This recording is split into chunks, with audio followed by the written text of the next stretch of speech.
Hello world, Jason Rathgaber here, recording my second ever YouTube video. Doing this one in response to a question that came through from, I'm going to say, one of my subscribers, because that's what they say on YouTube. Not that I have a lot of subscribers, but there are a couple people out there in the world that are interested in some of the work I've done on algorithms and programming. I posted all of my code to my GitHub page and, did some exciting things and some interesting things.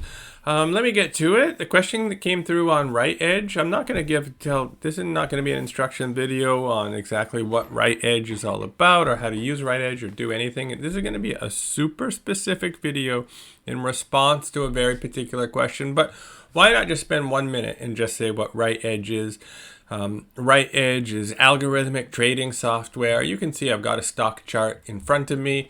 And in RightEdge, you can create a watch list, you can import market data, you can connect to live brokers, and you can write basic, not too sophisticated trading algorithms. So here we can see we have an algorithm that bought this particular stock. I was just looking at this before this video. I clicked start recording on this video, this particular algorithm on May 27th, which is 2 days ago. And this is a back test. This is not running live at the moment. I just ran a back test of this algorithm for this particular day. This algorithm tried to buy this stock at $3.97, and I was looking forward here to see what happened to it. It sold the stock at $3.80. So that was not a profitable trade, but most trades generated by algos aren't. Listen, so the question that came through was about RightEdge and automating RightEdge. I'm just going to close this. Let's just take a look at it here. Why not? So question came through, and I'm not expecting too many people to see this, but I will talk as if the whole world is going to be watching this video and thinking this is great. Why not? Hello, Jason. I have some difficulty reading your automation Python code because there's a ton of code checked into my GitHub site, and it's too much for anyone to go through. And that's part of the security that I've built into it, right? We posted all the code, and you're not going to find the gold in there just by looking, I don't think. I mean, it could happen. I have some difficulties reading your Python automation code. I am interested in how RightEdge injects symbols to create a RightEdge watch list, but I am unable to understand the code. You go on to say, could you give me some reference materials and so forth? Listen, I'm going to make this YouTube video. I'm going to try and answer this particular question as quickly and succinctly as I possibly can. Why not? If we get into books and materials and websites, it's infinite. The amount of materials is infinite. Let's just try and see if we can't answer this one question in a 10-minute video. I think it can be done. Okay, so RightEdge has got watch lists. First of all, these are the watch list features, a symbol list. A symbol list could be a list of, a particular index. For example, the Dow. Right? That would be a watch list. A watch list might be a list of hot stocks on a particular day.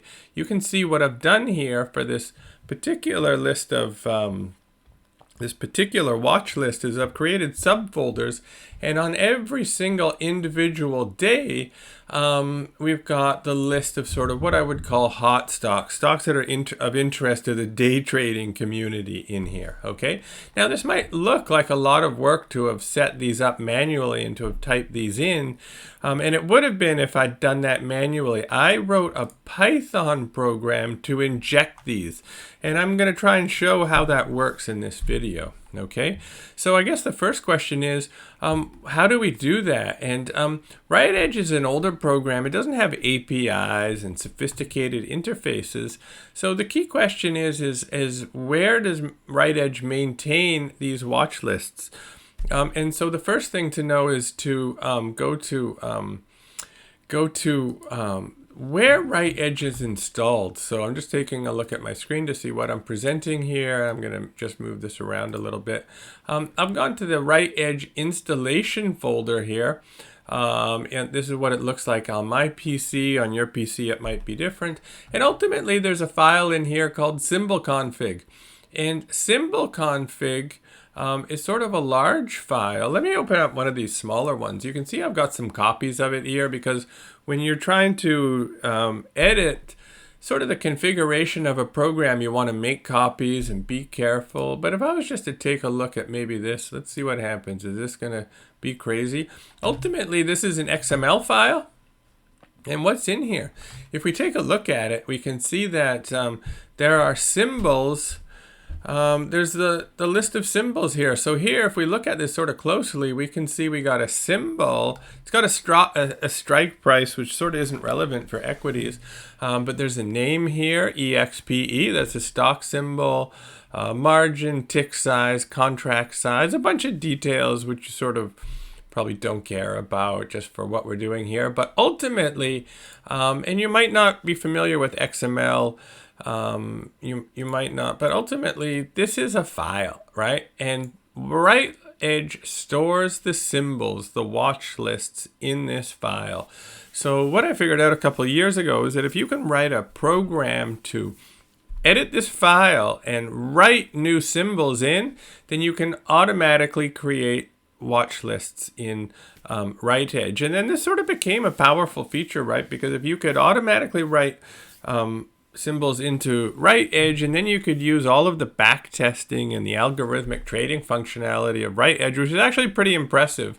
And I could make a lot of YouTube videos on it. And then you could sort of have you'd make how should I put it? You could have a rudimentary trading system for trading algorithms and for doing automatic analysis and that type of stuff. So what we've got here is we got the file symbol config, and we need to edit this file, start typing in new symbols into the file. We want to do it with the computer. Okay, so let's just close this. Okay, we'll minimize that and say we're going to write a Python program now to do that. Okay, so what we've got here is I'm using my Python editor, and this is the mechanized code that is checked into GitHub. Okay, so when we take a look at this email, I'm having difficulties reading the automation code on mechanized, and well, it's all here, right? This is how I've checked it out. I've checked it out to my computer, but this is the exact same code that you would, if you checked out cloned the mechanized repo, then you'd be looking at the exact same code. And I'm just going to show you on this video, I'm going to just help us read it, right? And show us how it works. And I'm going to run it. And that might answer your questions. It might not, but we'll find out. So the max alpha code is, I've called this, like I said, there's a lot of code in here. The important code is in this folder, right? And I've made two files, test symbol add, okay, and symbol config.py. This one's a little trickier. This one's a little simpler, okay. This one is the world's simplest. It's a test harness for this particular class that I wrote, okay. And so what this test harness is doing, I'll go through this twice. Let me just show it once. This program is creating a date, right? You probably noticed that in our symbol config file, we got a date for each, there's a folder for each date. So make a date, and here I've decided to just sort of type in the date because I want to focus on Friday and not have it input. Normally this runs every day, but today's Sunday, I don't want it to write Sunday's date in there. So I typed in Friday's date. Max data turned out to be just a dummy value as I was looking at this earlier. Don't worry about that. I typed the word hello. Ticker list is the list of symbols that we want to inject, right? So whereas the rest of max alpha is trying to compute this list of ticker lists, like this is the other part of the problem, generating the list, but we're not talking about that today. Let's assume we've got the list, right? We've got 1, 2, 3, 4 stocks that we're interested in. Then what we're going to do is we're going to call get symbol config, and we're going to pass in these parameters: the ticker list, the list of symbols, date run, which is the date that we're going to add them to, and then our dummy value. I must have had plans for that never materialized. Okay, so symbol config, let's open it. This is a real sort of file, not particularly pretty, not rocket science here, but we got a little bit of Python going on here, or a little bit of programming. First of all, you can see that we got these two methods, symbol write and copyright. And this should at least look familiar. This is all the crap of the XML file that we looked at. When we looked at the XML file before, we saw that what you had was a structure of data, and you need to write. Let's take a look at this first part actually. What you've got is a structure of data where most of it is just the same every time. But ultimately, we can see we've got a variable right where the symbol needs to be, okay? So really what we've got in this first method called symbol write, it's writing a symbol to the file, okay? And it writes this structure the same every time, except right in the right place, it changes the symbol. So if you know something about programming, it's a very simple program. It's a parameterized function where the function, you know, every time it gets called, it takes it takes a symbol, right? It also takes a date, and it writes in, you know, it does the same thing every time, but it changes the symbol. That's just what we want, right? And so, so yeah, this was, you know, tricky to get, you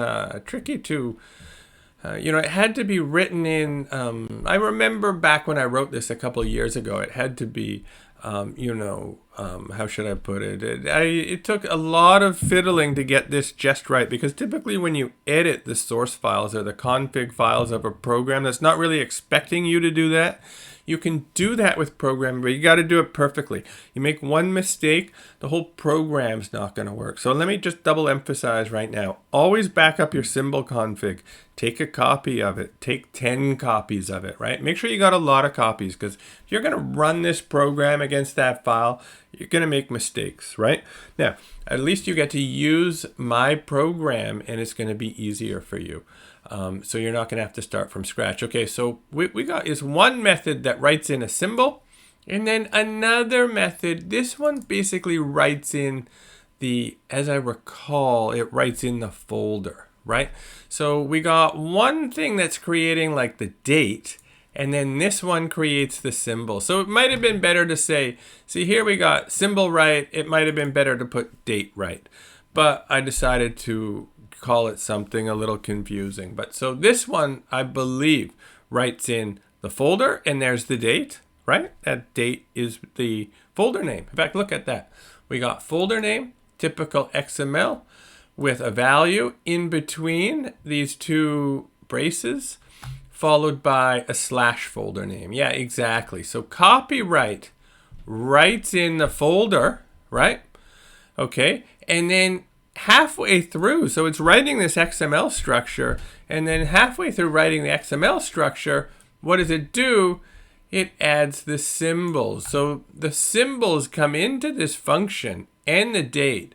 It creates the date folder, and then I believe for every symbol, it calls this function symbol write, because I think symbol's a list, and it comes in here, and it does this for every, you know, I'm even forgetting my Python, but it does this for every symbol, right? So that's what we got going on here. Two methods in this file, two methods. One to create the folder, one to create the symbol. The great thing is you can use this. You can check this out. You don't have to rewrite these, okay? So let's just take a look at our function here then. Get symbol config, okay? That's the function that I remember gets called here. Yeah, I just decided to call it get symbol config. Maybe you would have want to call it like write symbols to file or something like that, but get symbol config. The point is that symbol config is the name of the RightEdge file, okay?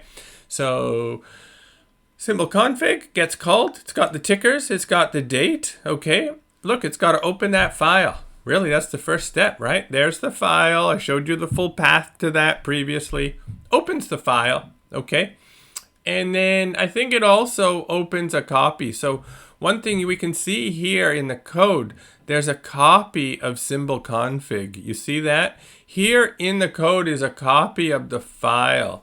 And I vaguely remember that what I wanted to do was write the stuff into the copy and then put it into RightEdge if everything succeeds. It's very common in programming that you're operating on a file and there's some type of error and something goes wrong and you run out of resources. And what you want to sort of do is operate on a copy of the file first.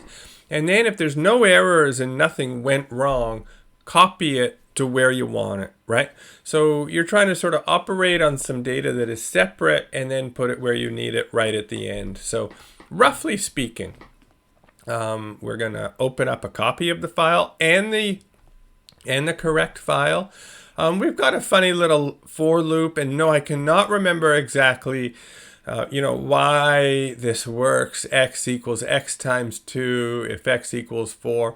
But basically, this thing is going through the whole file and looking for the name max alpha to start its writing operation. So this is the name of the watch list to which we're going to add the subfolders and the tickers, okay? So let's just take a look here. See, look, we've got the folder max alpha, and then these are the subfolders by date, and in there is all the tickers, right? So when we think about what this program is doing, it's going through the whole, it opened the file. F is the file.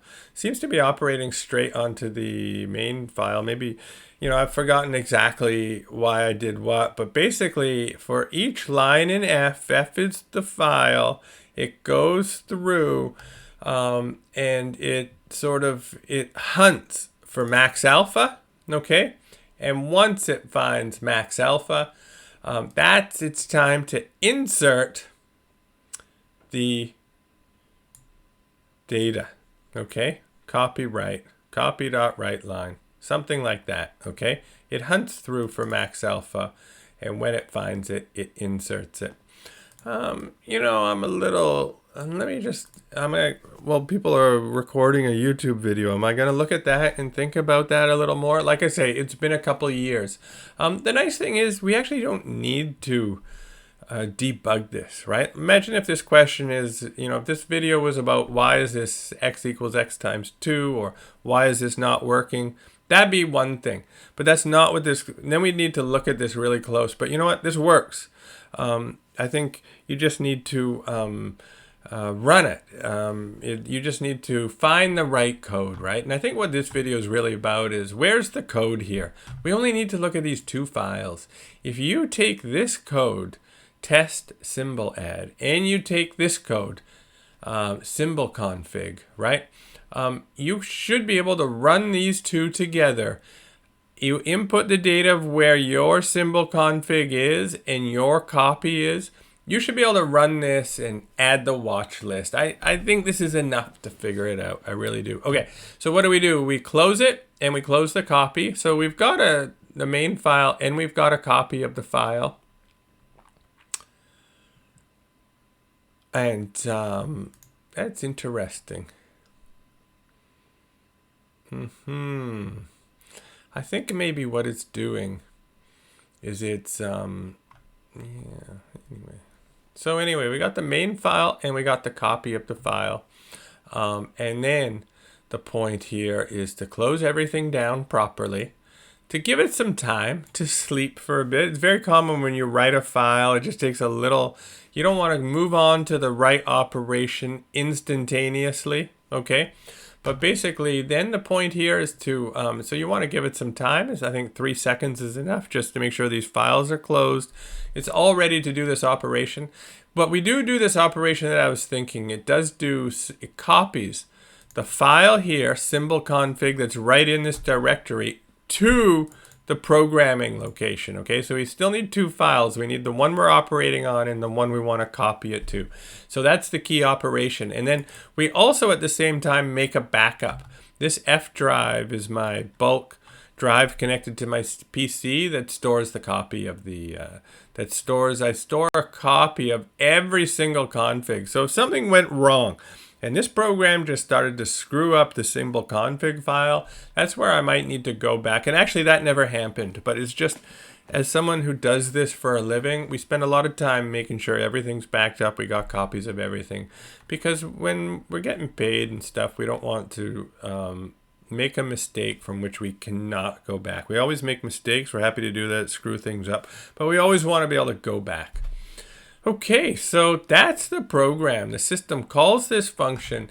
It gets organized for the files. It starts hunting through. When it finds max alpha, the watch list, it's going to start inserting a folder for the date, and then it's going to insert the tickers. So let's just run this. This is a YouTube video, and on any good YouTube video, we want to run the code that we wrote, and we want to see it in action. So I did test this before starting this video, so I'm relatively certain this is going to work. We can see the last day here is 5/27. Okay, so I'm just going to close my RightEdge, and I'm going to run this. Okay, so got the world's simplest, the test harness, super simple, right? This is Python for, Python, I don't want to say for, this is the world's simplest Python. I would say this is Python level 2, right? Here we got a real function operating on a file. We got a bit more going on in here, but at least in this file, it's pretty simple. So let's run this code. And you can see that it, the output of the code is it just printed the date. I want to do it for Friday. It presented the ticker list, GameStop, AMC, Tesla, and VTNR. Don't ask me what VTNR is. So it wrote that. So now I'm just going to close this and reopen RightEdge.